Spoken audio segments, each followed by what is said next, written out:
देखो क्या कहा गया क्वेश्चन में, the average age of 24 student in a class is 10. If teachers age is included the average increases by 1. The age of the teacher is, यानी 24 student का average age एक class में 10 के बराबर है, और उसमें अगर टीचर्स एज को शामिल कर दिया जाए तो एवरेज एज जो है वो एक अधिक हो जा रहा है, यानी पहले जो एवरेज एज था उससे एक अधिक हो जा रहा है. तो हमें क्या कहा गया, यानी अभी जो एवरेज एज 11 के बराबर हो जाए तो हमें कहा जा रहा है the age of the teacher क्या है उसे ज्ञात करना है. देखो जो दिया गया है वही करेंगे, राइट. तो मान लेते हैं the average age of 24 student is 10. मान लेते हैं x by 24 is equal to 10. x क्या है, x है उन 24 स्टूडेंट का इंडिविजुअल एज का सम. ठीक है, मान लो अगर 24 स्टूडेंट है, किसी का 10 हो सकता है, किसी का 20, किसी का 30, किसी का 11, 12, 13, 14, ऐसे 24 स्टूडेंट का एज है. उन इंडिविजुअल एज का सम, यानी अगर उस इंडिविजुअल एज को अगर प्लस कर देंगे तो एक आंसर आएगा. तो उस सम को हम x मान लेते हैं. तो हुआ, अब कितना क्वांटिटी को हम सम किए, 24 क्वांटिटी, तो divided by 24 is equal to 10. और ये कुछ नहीं, यही एवरेज फॉर्म है, क्योंकि ना हमें एवरेज दिया गया है. तो यहाँ से देखो वो 24 x का वैल्यू क्या आएगा, 240, और x क्या है उन 24 स्टूडेंट का इंडिविजुअल एज का सम, राइट. ये एक हो गया. फिर दूसरा देखो, दूसरा क्या कहा गया, if teachers age is included the average age increases by 1. अगर टीचर्स एज इंक्लूड कर दिए तो ये पहले 24 क्वांटिटी था, अब एक और ऐड हो रहा है एंड 25 क्वांटिटी हो जाएगा, राइट. तो यहाँ पर नीचे आ जाएगा 25 क्वांटिटी हो गया. अब देखो जो एज आएगा वो जो सम आएगा, वो सम तो हमें पता नहीं, मान लेते हैं वो जो सम है वो y के बराबर है. वो सम एक से ज़्यादा ही होगा, लेकिन वो सम मान लेते हैं y के बराबर है.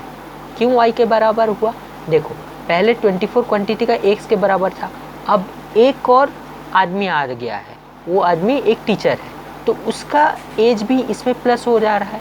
तो वो 25 मेन का या फिर जो 24 स्टूडेंट है और एक टीचर का इंडिविजुअल एज का सम एक y के बराबर आ रहा है.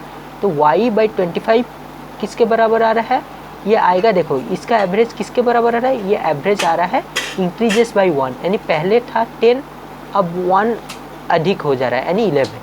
तो यहाँ पर देखो y का वैल्यू का आया, y का वैल्यू आया 25 इंटू 11, यानी 275, राइट. तो y का वैल्यू आया 275, और y क्या है, y है 24 स्टूडेंट का इंडिविजुअल एज का सम प्लस उसके साथ एडिशनल जो टीचर ऐड हुए हैं उनका सम. ठीक है, वो 275, और यहाँ पर सिर्फ 24 स्टूडेंट का सम है. तो यहाँ पर यानी इन दोनों में जो डिफरेंस है 275 और 240, जो डिफरेंस ला रहा है वो एक टीचर के एज का डिफरेंस है. तो यानी हमें क्या चाहिए, एज ऑफ द टीचर चाहिए, तो हम कर देंगे y माइनस एक्स, यानी 275 माइनस 240, वो किसके बराबर है, 35 ईयर्स के बराबर. क्या ऑप्शन में दिया है 35 ईयर्स, हाँ, option number C. Next question देखो क्या कहा गया है, the average weight of A, B और C is 45 kg. If the average weight of A and B be 40 kg and that of B and C be 43 kg, then the weight of B is, यानी देखो जो कहा गया है हम वो लिखते हैं. Average weight of A B C is 45 kg, यानी A plus B plus C by 3 होगा, क्योंकि 3 क्वांटिटी है, ये 45 के बराबर हुआ.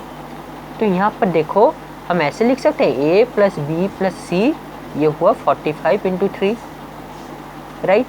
और एक दिया गया है देखो, if the average weight of A and B be 40 kg, इसका मतलब A प्लस बी बाई 2 ये किसके बराबर है, 40 kg के बराबर, राइट. तो यहाँ से देखो A प्लस बी किसके बराबर हुआ, A प्लस बी हुआ 40 इंटू 2, यानी 80 के बराबर A प्लस बी, राइट. यहाँ से देखो A प्लस बी 40 के बराबर हुआ. अब देखो तो हमें क्या चाहिए, और देखो B प्लस सी, यहीं से B हम निकाल सकते हैं, लेकिन पहले भी हम C का देखो निकाल लेते हैं. देखो B plus C is average, और B और C का एवरेज वेट कितना है 43 kg का, यानी B plus C by 2 is equal to 43, यानी B plus C is equal to 43 into 2, और वो कुछ नहीं, ऐसे लिख सकते हैं, देखो b plus C is equal to 86। तो b प्लस सी और ये a प्लस बी हुआ और ये a प्लस बी प्लस सी हुआ। ठीक है, हमें क्या चाहिए, b का वेट चाहिए। तो देखो यहाँ से देखो ये a plus B plus C is equal to 45 into 3 है। देखो यहाँ पर जो a प्लस बी है इसको हम डायरेक्ट 80 बैठा सकते हैं यहाँ पर। तो इससे क्या होगा, c का वैल्यू निकल जाएगा। तो इसे लिख सकते हैं 80 plus C is equal to 45 into 3 यानी 135, राइट। तो यहाँ से c का वैल्यू क्या निकलेगा, c का वैल्यू निकलेगा 55। कैसे, यहाँ पर प्लस 80 है, इससे आ जाएगा माइनस 80 हो जाएगा। तो c का वैल्यू आया 55 kg, राइट। तो c का वैल्यू अगर 55 kg हुआ, अब देखो हमें b चाहिए। तो इस c का वैल्यू हम इसमें पुट कर देंगे। क्यों, इसमें c का वैल्यू जब पुट कर देंगे तो एक ही अननोन रह जाता है b, तो b का वैल्यू निकल जाएगा। तो इसको लिख सकते हैं, देखो b प्लस c किसके बराबर है, 55 इज इक्वल टू 86, राइट। तो b का वैल्यू क्या आया, b का वैल्यू आया 86 माइनस 55, वो किसके बराबर है, 31 kg। तो b 31 kg क्या ऑप्शन में है, हाँ देखो ऑप्शन नंबर डी 31 kg। अब देखो नेक्स्ट क्वेश्चन क्या दिया गया है, the average age of 4 children in a family is 12 years।